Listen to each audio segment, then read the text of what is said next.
So a publisher represents the written song. So the publishing copyright, there's 2 copyrights per song.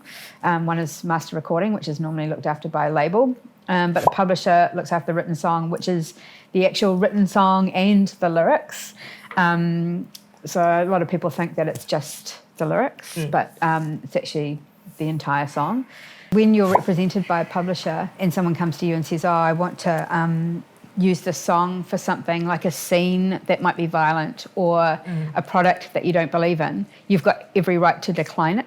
Right. So say you don't want your song to so say like you're that. a vegetarian and a butcher says, I want to use a Dick Move song to advertise my meat. They are all vegans, apart from me. So. Yeah, they can I'll be all good with it. they can say, no, we don't want this song used to, because we don't want to represent that product. Cool. So it is always still your song, even if it's represented by a publisher. You have every right to decline a use. So like APRA, we collect royalties and everything on behalf of that writer. But we're a little bit more in the sense that we, in our particular case for the company I work for, we have a global network. So we can collect the royalties from around the world from other bodies similar to APRA in different territories. We also have sub-publishers and catalogues that we work with globally because we exploit, which sounds like a terrible word, but it's actually a positive word. We exploit the copyright of publishing for sync licensing. So basically we go and represent those songs and let people know that those songs can be used for film and television and advertising. Right. And with those sub-publishers around the world, they do that on our behalf with New Zealand music. Right. So like the way I see it is, I think, is that like the job of like the recording, the job of the label is to like manage the like recording and marketing and release of the thing. Yeah. And then once it's released, it's the publisher's job to then get as much out of like a song that you can. Is that in terms of like in a way, yeah. So so we work alongside a label. We're just like another avenue of getting that music out there as much as possible. Right. But it is that we're trying to increase revenue on the song by getting it licensed for any kind of use. And where does that like process start? Like, does it come from like the client being like, we need a song, or do you go like, this is a song that needs to be used for many different things? It's both sides. So whenever a writer or an artist has a new release, we will acquire that prior to the release date, and then we'll send it out to our sub-publishers and say, hey, this song's being released or this album's being released on this date. If you want to use it for anything, let us know. Yeah. But then they put it out to their music supervisors and their producers and directors and things like that and distribute it that way, like we do, as the label will do, but they'll send it out to the media and to radio stations and that sort of thing. But we also get we also have like a website with a list of who our writers and composers are and that sort of thing. And directors and producers will come to us and say, they'll come with a brief and they'll say, we've got this scene where we've got some people sitting in a bar doing an interview. Or like Knocked Up where swing was then put into that party scene. And then so that could be that blew up. Yeah, so then the director might have gone, I heard that song. The song is perfect for this scene. They'll get in touch with the publisher that looks after the publishing copyright, and the master recording will go through the label, and both parties will license that work for that use.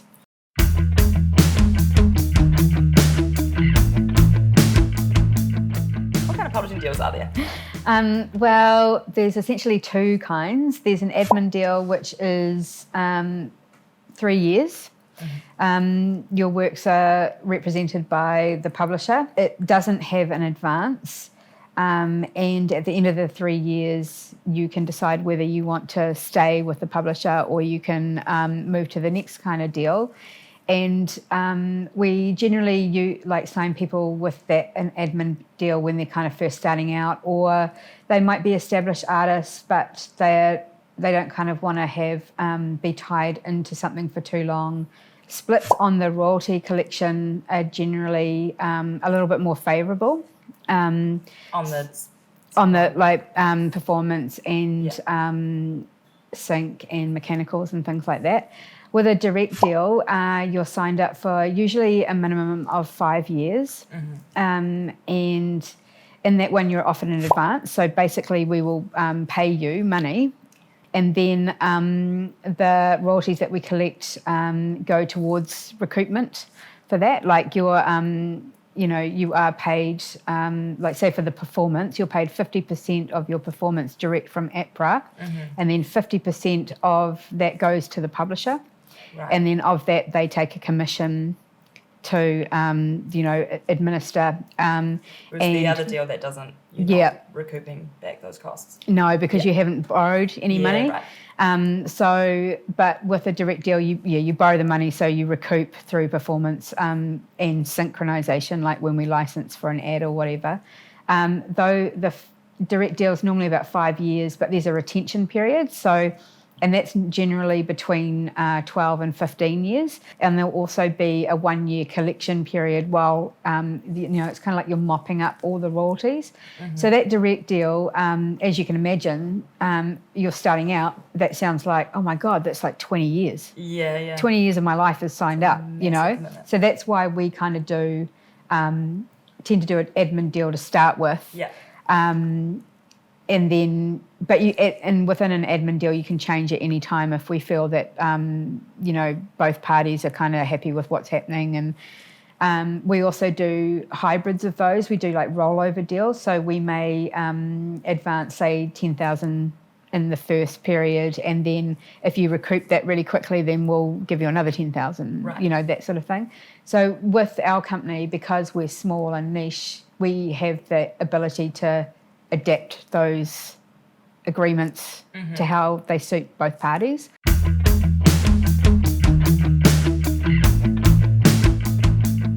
Something that APRA members always ask me is like, how do I sign up to a publisher? How do I get a publishing deal? So we're looking for people that will that want to make music their career, pretty much, that want to collaborate with other writers, so that they can mentor each other and also be creative at all times. Like we have writers pre-COVID that would tour, the world, and then they might be in Europe and they've got a couple of shows, but during their downtime they want to write with other people. Yeah, right. So we'll put them into rooms with producers over there, and then they might write something and they may use that or they may not. But the fact that they're willing to use their downtime to be creative as well is kind of like a key thing for us. So act kind of like an agent. Like my actor brain's going like, that's kind of like an agent. So it's about building relationships. And with our company, Native Tongue, where we really want, we really do feel like a family, which I know to a lot of people sounds kind of cheesy, but I really feel this. And I've worked in quite a few places, but it's the one company where I've felt really like I am part of the family. So when we have artists that we want to sign, we want them to be part of the family as well. So we want them to feel like they're supported, that they can work with our other writers and be mentored. We also, because we are not affiliated with any majors, we also have the freedom, we don't have any problems with our writers writing with people who are signed to majors or to other publishing companies, whereas like some... It doesn't have to be all inclusive. No, it's about trying to get the best creativity out of the writers that we can get. Are you referring to like if someone's signed to a major publisher? Yeah. And then, because sometimes they won't let that writer write with another major publisher Yeah, writer? it might not be that they don't, it might not, like I wouldn't imagine that they'd say, no, you can't do that. But I think they'd prefer for them to be in-house because, you know how I was saying earlier about the copyright splits of a song? Yeah, then that publisher then owns the whole song. Yeah. Whereas it's really common, like for, major hits, like say, Nothing Breaks Like a Heart, Mark Ronson, Miley Cyrus. I can't remember off the top of my head, but I think there might be 8 percentage splits in that song.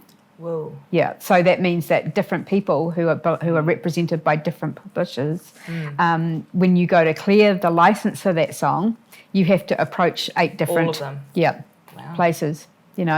So but yeah, for the most part, we're looking for people that are talented, that are hardworking, that are kind of realistic in their ambitions, but yeah, that really want to be creative and work hard, I guess, and we also want to be able to, of course, represent them for synchronization. So you have to, what's quite unique in New Zealand, I think, is New Zealanders really love New Zealand music. Yeah. So a lot of agencies and things like that create ads or advertising or film directors and things, they know New Zealand music. So a lot of the time they'll come to us because they know what song they want to use. And that's actually not so common elsewhere in the world. Most of the time they'll come to you with a brief and say, we've got this scene, we need this song that fits this, or we had this major Miley Cyrus song in mind, but it's too expensive. So we want something that's equivalent. Do you not get that sort of thing much? Like where they're like, oh, I want to use Dave Dobbin's Slice of Heaven, but something too similar spinny. to that. We do get that. We do get briefs quite a bit.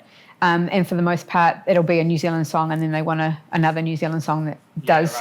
But for the most part, we will try and encourage them to, if it's Dave Dobbin, because we represent Dave Dobbin, we'd be like, no, use Dave Dobbin. Yeah. So we'll do our utmost to try and make it fit, dependent. Because the other thing that we look at too is like, if someone comes to us and I've got, they're like, I'm the director of this film, it's about Karanga Happy Road, but I've only got a limited amount of money, but I want to use a big song, a New Zealand artist, we will take that budget into consideration, as opposed to somebody who might be like from Lionsgate Films and they're doing, the new Magician's version of Lord of the Ring, or something like that. Yeah, and they've got like $1 squillion, then we'll adjust the price to fit that. So things, we kind of take everything into consideration, because we want things, we want those songs to be used, and we want it to be an easy process for the person.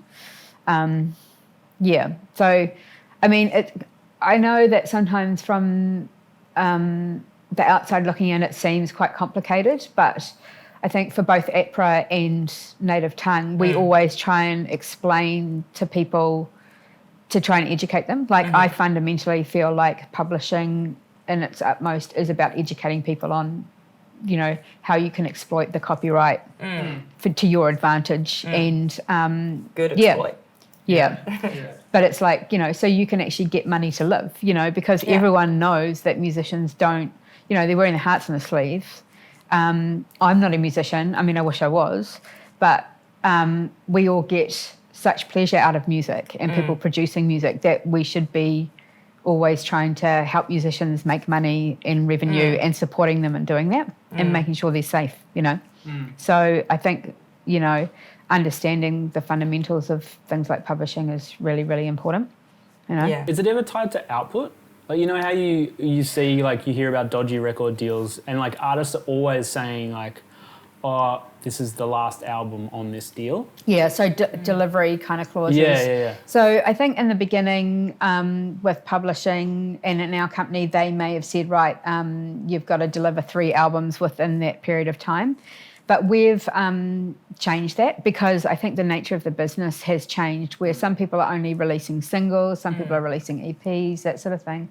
So we do have some agreements will have minimum commitments, but for the most part, it just suits the writer. We try and adapt it to what the writer wants to do and how we can recoup the money within that time period so that they're not tied up for years and years and years.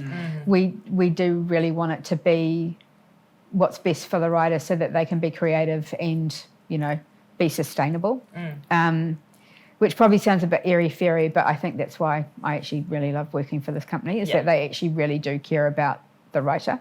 I also think referring to it in advance as like borrowing money is a really, really good way to frame it. Yeah. Because like that terminology is bandied about the industry around the world in such a kind of ubiquitous way, like advance this, and all of these, like how the publishers and record labels recoup that money is such a minefield of like all these different kind of deals and splits and stuff like that. But when you frame it as like a loan, It's a loan. Yeah. Yeah. it's From the get-go, you know that like this isn't your money. yeah, exactly. Like it just the way it framed it. Yeah. I kind of feel like as you know, music industry execs in a way, we've got a responsibility to educate people on what they're signing up for.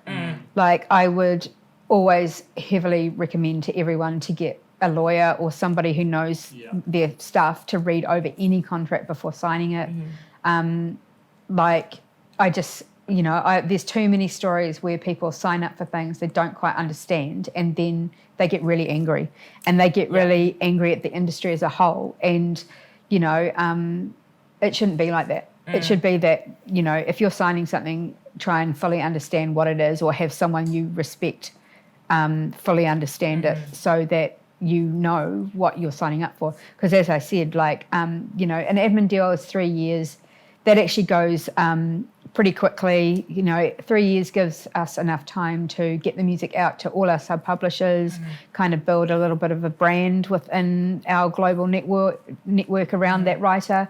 But yeah, like an admin deal, the benefit is that you get that money and you can use it, you know, but, you know, it is a loan and, you know, it is a long period of time, you know. So if you're happy with that, that's great, you know, but fully understand all the ins and outs of the I think that is and stuff. super important. And like if you're not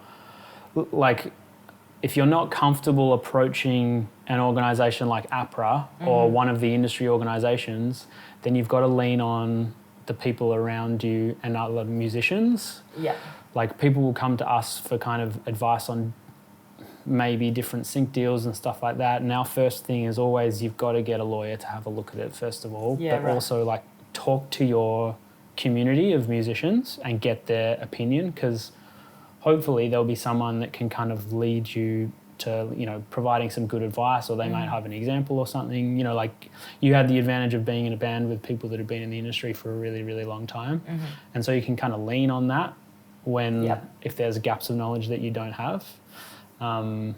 But yeah, the more you can understand, if you're getting to a stage where you're signing deals and that sort of thing, the more you can understand about like how the rights that you hold are impacted by certain organisations, the better off you'll be. But it's a minefield for sure. And like I'm still learning stuff every single day. Yeah, right. Yeah. Yeah, same. Yeah. But that's what makes the industry so cool. You know? Yeah, it's weird. Yeah, I can feel like I constantly. can kind of talk about it forever. It's strange how music copyright has like, it's kind of fascinating, but I won't bore everyone with it. This has been great. It's been boring at all. Yeah, I been love it heaps. good talking to you guys. Yeah. Good. And this way.